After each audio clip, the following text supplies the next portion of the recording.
पूर्व सांसद आनंद मोहन जो कि 14 साल सजा काट के जेल से निकले हुए वे महाराणा प्रताप की जयंती के अवसर पर मूर्तियां अनावरण कार्यक्रम में शिवपुर पहुंचने के बाद क्या कहा, सुनिए उनकी जुबानी। और उन्होंने बहुत ही ऐतिहासिक बात को कहते हुए महाराणा प्रताप के बारे में एक तरीके की जानकारियाँ दी। वहीं इसमें उनके मददगारों की भी बात कही। सुनिए आनंद मोहन जी ने क्या कहा। हम हर बच्चे के तकदीर को भी आप जाइए उपनिषद में हिंदू शब्द ढूंढ के लाइए, आप चले जाइए गीता में हिंदू शब्द ढूंढ। हमारे जो जिसको आज हिंदू धर्म ग्रंथ कहते हैं उन धर्म ग्रंथों में बार बार क्षत्रिय शब्द का उल्लेख है।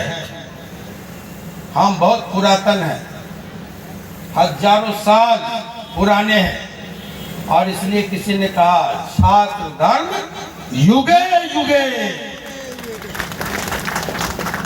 जब मेरी बारी आती है तो सारे हिंदू जपने वाले हर बार हम अकेले खड़े होते हैं। माफ करना, बड़ी कड़वाहट से कह रहे हैं। यह हिंदुत्व के नाम पर एजेंडा चल रहा है कुछ और थोपने का। आज जब को विजातीय साबित कर रहा है, क्यों कर रहा है? जब देश में हमारा राज है तो क्यों, हिंदुत्व का राज है तो क्यों मीर भोज को कुछ और बताने की कोशिश हो रही है? जिस वंश से हम आते हैं वो तोमर वंश है, अनंगपाल का वंश है। आज उसको भी कुछ और बताने की साजिश चल रही इतिहास में। क्यों ऐसा हो रहा है? और इस सवाल पर हिंदुत्व के ठेकेदार लोग चुप क्यों है? मेरा सवाल, क्यों चुप है? क्यों नहीं कहते हैं ये गलत हो रहा है? माफ करना, महाराणा प्रताप जब लड़ाई लड़ने निकला था तो महाराणा प्रताप को साथ हमारे वंश के, तोमर वंश के, ग्वालियर के राजा राम सिंह बनकर निकले हैं। अन्याय के खिलाफ लड़ाई किससे थी कहना नहीं पड़ेगा, बुनना होगा, मनन करना होगा। जब भी हम राम बनकर निकले हैं तो बन के नर, जिसको बना दिया बानर, जिसकी जंगलों में, जंगली इलाकों में बड़ी पूंछ थी, कोल भील बन के नर, पीछे से लगा दिया पूंछ। जंगल में उनकी पूंछ बड़ी थी, पीछे से लगा दिया पूंछ। तो जब राम बनकर निकले तब भी यही गरीब, गुरबा, दलित, पिछड़े, इन्होंने ही साथ दिया।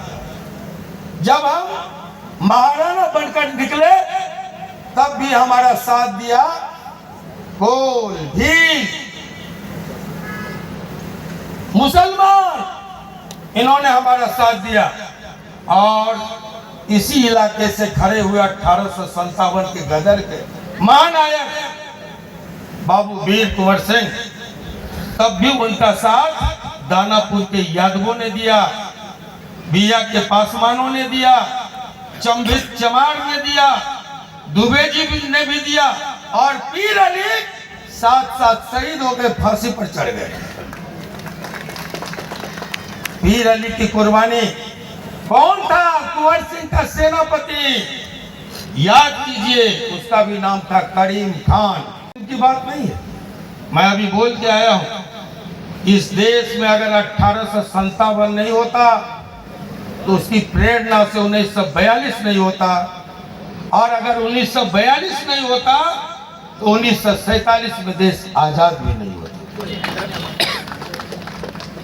और आजादी हमने कहा कि कुंवर सिंह भी जब निकले थे तो सभी वर्गों के एक महायोद्धा थे, महानायक थे।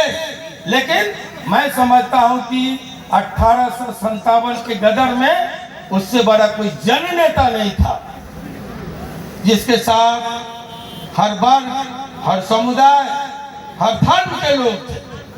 इसलिए आज जब हम महाराणा प्रताप कि प्रतिमा के अनावरण के अवसर पर इकट्ठा हुए हैं, एक बात जान लीजिए, लड़ाई हिंदू और मुसलमान की नहीं थी, लड़ाई गुलामी, आजादी और स्वाभिमान के बीच थी। एक तरफ गुलामी थी और एक तरफ आजादी थी। आजादी के लिए लड़ने वाले, स्वाभिमान के लिए लड़ने वाले जो लोग थे वो थे महाराणा प्रताप के साथ था, और जो सत्ता का सुख भोगना चाहते थे वो थे। संकल्प लो। एक जगह अंशुमन जा रहा था, खुदीराम बोस या किसी की, तो पढ़ लेना, ये शौर्य की कहानी है, शौर्य के सच्चे प्रतीक हैं, प्रतिमूर्ति थे महाराणा प्रताप। इसलिए मैंने कहा कि शौर्य जिंदा हो तो महाराणा प्रताप की जयंती मनाओ, स्वाभिमान जिंदा हो तो महाराणा प्रताप की प्रतिमा लगाओ। अगर आत्मसम्मान कहीं मरा नहीं हो तो अब महाराणा प्रताप को याद करो, वरना सब बकवास की बातें हैं, बेकार की बातें हैं। और इन्हीं शब्दों के साथ एक बार फिर से हम आयोजक मंडल का, एक बार फिर से हम मुखिया अमित का और उनको साथ देने वाले, इस मूर्ति और प्रतिमा स्थापना में साथ देने वाले तमाम नौजवानों का, बुजुर्गों का हृदय की गहराई से आभार प्रकट करते हुए, ये कहते हुए कि आपने एक ऐतिहासिक काम किया है, अनुकरणीय काम किया है, वंदनीय काम किया है, अभिनंदनीय काम किया है, इसकी जितनी प्रशंसा की जाए वो कम है। बस इन्हीं शब्दों के साथ कि शहीदों के चिताओं पर जुड़ेंगे हर बरस मेले, वतन पे मरने वालों का यही बाकी निशा होगा। धन्यवाद।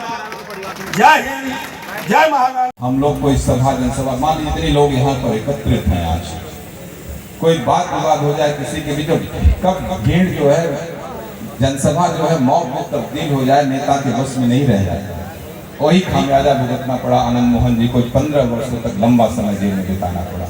भीड़ नियंत्रित नहीं कर पाते हैं फिर हम, और अनियंत्रित भीड़ में एक दुर्घटना घटी जिसका खामियाजा इनको इतने लंबे समय तक भुगतना पड़ा। और बिहार सरकार को धन्यवाद देता हूँ कि वह वास्तविक रूप से पूरे देश में अधिकांश राज्यों में 14 वर्ष तक ही आजीवन कारावास का प्रोविजन है, और कोई क्रिमिनल एक्टिविटी नहीं थी आनंद मोहन जी की। एक आंदोलन था, भीड़ जुटी, जनसल्लाह जुटा हुआ था, जहां लाखों लोग हो, वहां लाखों लोग को नियंत्रित कर पाना मुश्किल होता है, लेकिन जो अगुवा होता है उसके ऊपर रिस्पॉन्सिबिलिटी आ जाती है। उसी रिस्पॉन्सिबिलिटी को आनंद मोहन जी ने इतने लंबे समय तक आप सभी लोगों के लिए दिया। मैं इनके भी बहादुरी की दाद देता हूँ, और समाज में आज पुनः आए हैं, और निश्चित रूप से भी शस्त्र हैं, जवान हैं, और बिहार को अपना समय देंगे। यहाँ से फिर लोकसभा का प्रतिनिधित्व करके आएंगे। देश में अपनी लेखक और कवि भी बहुत अच्छे हैं, बहुत सी पुस्तकों उन्होंने जेल में